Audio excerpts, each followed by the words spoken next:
అసలు మొత్తం బడ్జెట్ను స్థూలంగా చూస్తే వికసిత్ భారత్ 2047 48,21,000 కోట్ల రూపాయల బడ్జెట్ను చూస్తే కుర్చీ బచావో బడ్జెట్ లాగా ఉన్నది.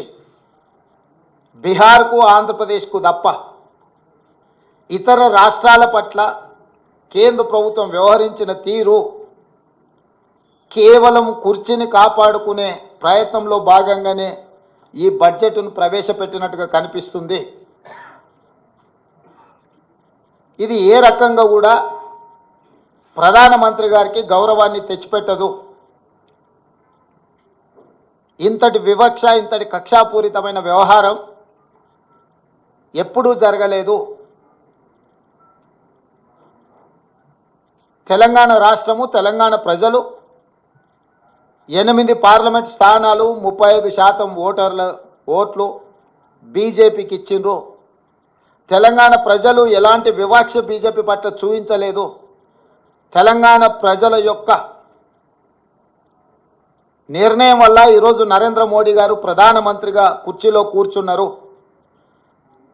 8 సీట్లను తెలంగాణ రాష్ట్రం నుంచి గెలిపిస్తే కృతజ్ఞత చూపించాల్సిన బీజేపీ కేంద్ర ప్రభుత్వం, నరేంద్ర మోడీ గారు తెలంగాణ పట్ల కక్షాపూరితంగా వ్యవహరించారు.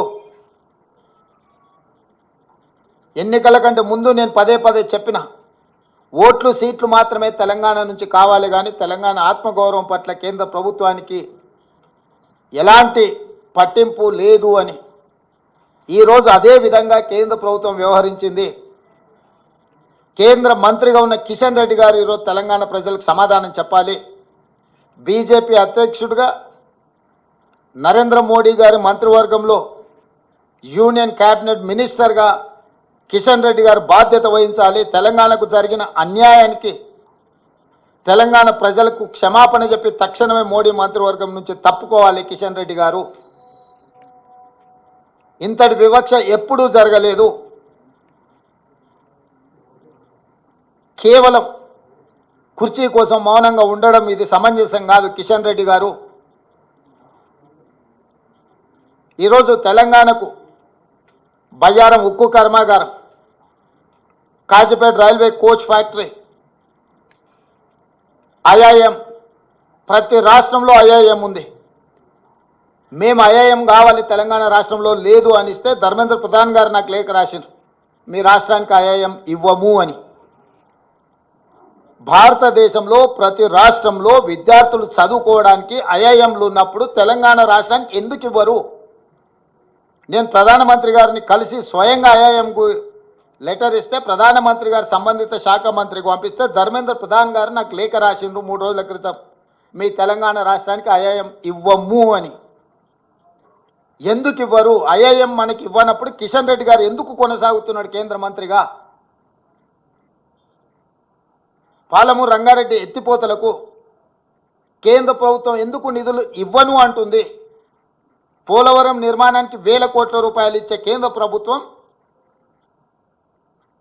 ఎందుకు పాలమూరు రంగారెడ్డి ఎత్తిపోతలకు కేంద్ర ప్రభుత్వం ఆర్థిక సహాయం చేయనంటుంది? అమరావతి నిర్మాణానికి 1000 కోట్ల రూపాయలు ఇస్తా అంటున్న కేంద్ర ప్రభుత్వం హైదరాబాద్ నగరంలో మెట్రో విస్తరణకు కానీ, మూసీ రివర్ డెవలప్మెంట్ ఫ్రంట్కు కానీ, రీజనల్ రింగ్ రోడ్ కోసం కానీ, వరంగల్లో, ఆదిలాబాద్లో ఏర్పాటు చేయాలనుకుంటున్న ఎయిర్పోర్టులకు ఎందుకు ప్రత్యేకంగా నిధులు ఇవ్వరు అని చెప్పి కేంద్ర ప్రభుత్వాన్ని తెలంగాణ రాష్ట్ర ప్రభుత్వం ప్రశ్నిస్తున్నది. పెద్దన్నగా మేము భావిస్తుంటే మీరు దుర్మార్గంగా వ్యవహరిస్తున్నారు. ప్రధానమంత్రి వివక్ష లేని వికసిత్ భారత్ కోసం ప్రయత్నం చేయాలి, కానీ కేంద్ర ప్రభుత్వం ప్రవేశపెట్టిన బడ్జెట్ బీహార్, ఆంధ్రప్రదేశ్ కోసం ప్రత్యేకంగా ఈ సమావేశాలను ఏర్పాటు చేసి నిధులు కేటాయించినట్టుగా ఉన్నది.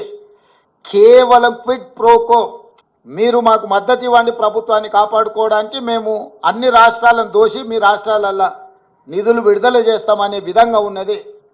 అందుకే ఈ బడ్జెట్ కుర్చీ బచావో బడ్జెట్.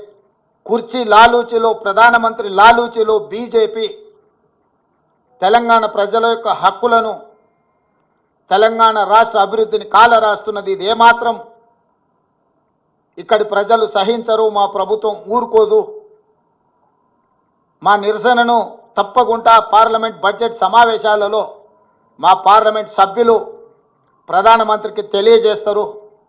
8 మంది ఎంపీలను బీజేపీకి ఇస్తే మౌనంగా ఉండొచ్చేమో, బానిసలుగా తల వంచుకొని మోడీ ముందు నిలబడి ఉండొచ్చేమో, కానీ కాంగ్రెస్ నుంచి గెలిచిన 8 మంది పార్లమెంట్ సభ్యులు మిగతా పార్లమెంట్ సభ్యులను అందరిని కూడా సమన్వయం చేసుకొని తెలంగాణ ప్రజల యొక్క హక్కుల కోసం ఖచ్చితంగా పార్లమెంట్లో నిరసన తెలుపుతారు. Please do subscribe to. Please do subscribe to. Please do subscribe to. Please do subscribe to. Please do subscribe to. Please do subscribe to KTV Telugu. KTV Telugu. KTV Telugu. KTV Telugu. To KTV Telugu. KTV Telugu. Please do subscribe to KTV Telugu.